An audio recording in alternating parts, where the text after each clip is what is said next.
자, 엄근진 기자의 대유잼 뉴스. 자, 주택 청약 자격에 대해서 공부를 시작했는데요. 두 번째 시간입니다. 일단 주택 소유 여부를 판정하는 기준에 대해서 첫 시간에 살펴봤는데요. 그거에 관련된 하나하나의 좀 적용 사례를 보면서 공부를 해나가도록 하겠습니다. 자, 지난번에 어떤 경우에 주택으로 인정되는지를 일단은 간략하게 살펴봤고요.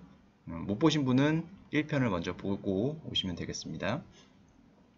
자, 오늘은 이제 이 규정에 나와 있는 게 분양권을 갖고 있거나 또는 공유 지분을 소유하고 있는 경우에는 일단 주택을 소유하고 있는 것으로 보는데 그게 기본 원칙이고요. 다만 다음 어느 하나에 해당하는 경우에는 주택을 소유하지 아니하는 것으로 본다. 그러니까 예외 조항을 보자는 것이죠. 앞에서는 일단 원칙에 대해서 명시를 해놨고, 다만 구체적인 어떤 특정 사례의 경우 주택을 소유하지 않는 것으로 본다라는 게 있습니다. 그러니까 원칙을 알고 그 다음에 예외 조항을 알면 내가 주택을 소유하고 있는 것으로 봐서 유주택자로서 청약을 할 수 있는지 아니면 무주택자로서 청약할 수 있는지를 알 수가 있을 겁니다. 자, 첫 번째 1번을 보면 상속으로 주택의 공유 지분을 취득한 사실이 판명되어 사업 주체로부터 제52조 3항에 따라 부적격자로 통보받은 날로부터 3개월 이내 그 지분을 처분한 경우, 이 말만 보면 상당히 어려워 보이지만 간단합니다. 그러니까 앞에서 어떤 그 공유 지분을 보유한 경우 주택으로 인정한다고 했죠. 하지만 이 사람은 상속으로 공유 지분을 취득한 사람은 그 당첨이 됐을 때 사업 주체가 당신은 부적격자입니다. 왜냐하면 주택의 공유 지분을 갖고 있으니까 이렇게 통보받았을 때 그 통보받은 날로부터 석 달 안에만 그 지분을 처분하면 주택을 소유하지 않은 것으로 인정을 받아서 당첨자로서의 권리를 주장할 수 있습니다. 상속으로 공유 지분을 취득한 사람, 일단 기본으로 상속으로 주택의 공유 지분을 취득한 사람입니다. 자, 이렇게 비슷한 케이스가 있을 수 있죠. 예를 들어서 상속은 상속인데 상속으로 공유 지분이 아닌 전체를 상속받은 경우, 그러니까 단독 상속인 거죠. 예를 들어서 누군가가 돌아가셨어요. 그러면서 본인에게 온전히 그 주택을 상속을 했다. 상속을 받았다. 이런 경우에 이 사람은 주택 소유하지 않은 것으로 인정을 못 받습니다. 단독으로 상속을 받았기 때문에. 그런데 이 누군가가 돌아가시면서 형제가 있어서 두 형제에게 절반씩 지분을 나눠줬다. 예를 들어서 그렇게 한 경우 형이든 동생이든 누군가가 청약을 했는데 이제 그 사업 시행자, 사업 주체가 당신은 여기 주택의 공유 지분을 갖고 있기 때문에 주택 소유자다. 이런 식으로 하면서 부적격자라고 통보를 할 수가 있습니다. 그 경우에는 석 달 안에만 이 지분을 처분하면 이 당첨은 그대로 유효하다는 것이죠.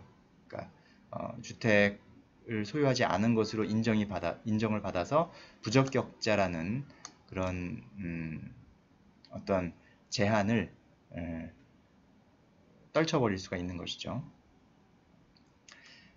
그런데 앞서 말씀드린 것처럼 단독 상속은 그게 인정이 안 받고요. 또 상속이 아닌 증여도 역시 인정되지 않습니다. 상속으로 인해서 공유 지분을 취득한 경우에만 이런 예외가 적용이 되고요. 단독 상속이거나 혹은 상속이 아닌 증여인 경우, 그러니까 상속과 증여의 차이는 아시는 분은 아실 텐데, 상속은 돌아가심으로 인해서 물려받는 경우를 상속이라고 말하고요. 증여는 돌아가시기 전에 물려주는 경우를 증여라고 하죠. 그러니까 상속은 불가항력적인 어떤 그 행위가 되는 거죠. 근데 증여는 돌아가시기 전에 어쨌든 본인이 선택하고 판단해서 이루어질 수 있는 그런 행위이기 때문에 이런 경우에는 그런 예외를 적용해 주지 않는다. 그리고 여기에서 그 지분을 처분하는 조건에서도 세대원에게 처분하는 것은 인정되지 않는다. 같은 집에 살고 있는 식구, 가족들에게 역시 증여한다든지, 그러니까 할아버지한테 아빠가 받은 거를 아들한테 혹은 딸에게 증여함으로써 처분하는 그런 행위는 인정되지 않는다. 또 할아버지 돌아가시면서 아빠가 받았는데 그거를 엄마가 지분을 넘겨받거나 혹은 취득하거나 하는 경우도 역시 이것도 인정받지 않는다.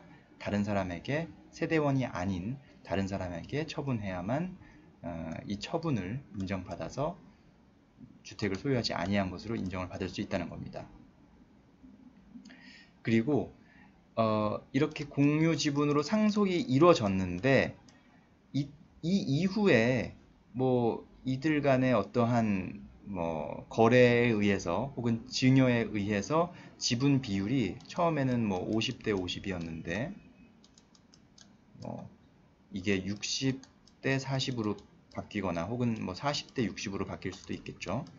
이렇게 지분이 변경된 경우에는 이 50대 50 이후에 이루어진 거래는 상속이 아닌 증여인 거죠. 이 증여는 상속으로 인해서 취득한 공유 지분이 아니기 때문에 이때도 역시 인정되지 않는다는 것입니다. 유일하게 인정되는 것은 상속으로 인해서 공유 지분을 딱 받은 그 사람이 그 상황에서 청약을 했는데 무주택자로 인정받느냐 안 받느냐, 이거는 부적격자 통보받은 지 석 달 안에 팔면 된다. 이 상황에서만 예외를 적용받을 수 있다는 것입니다. 공유 지분을 갖고 있어도 주택을 소유하지 아니한 것으로 인정받을 수 있는 상황입니다. 자, 이 부분 잘 살펴보시고 본인이 해당되는지 이런 부분들을 살펴보시기 바랍니다. 그러니까 이분들은 그렇다고 미리 팔 필요 없는 거예요.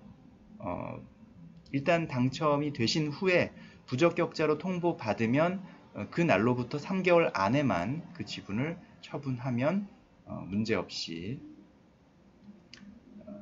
당첨 자격을 누릴 수 있는데, 다만 공유 지분을 처분하는 것이 생각보다 어려울 수는 있겠죠. 특히나 지금처럼 주택 거래가 얼어붙어 있는 상황에서는, 물론 요즘에는 조금 그게 살아나고 있다고는 하지만 어쨌든 그게 석 달 안에 쉽게 이루어지지 않을 수 있기 때문에 그런 부분들은 미리 좀 대처를 하셔도 되겠고요. 어쨌든 발생한다고 해도, 부적격자로 통보받는다고 해도 해결할 그런 방법이 있다. 이런 부분들을 알아두시면 되겠습니다. 자, 엄근진 기자와 함께하는 대우잼 뉴스, 주택 청약 자격 중에 소유 여부를 판정하는 기준에 대해서 공부를 하고 있는데요. 오늘 두 번째 시간, 공유 지분을 갖고 있는 경우에 예외가 될 수 있는 사례를 살펴봤습니다. 자, 계속해서 또 적용 사례들을 살펴볼 테니까요. 계속해서 관심 있게 지켜봐 주시면 고맙겠습니다. 감사합니다.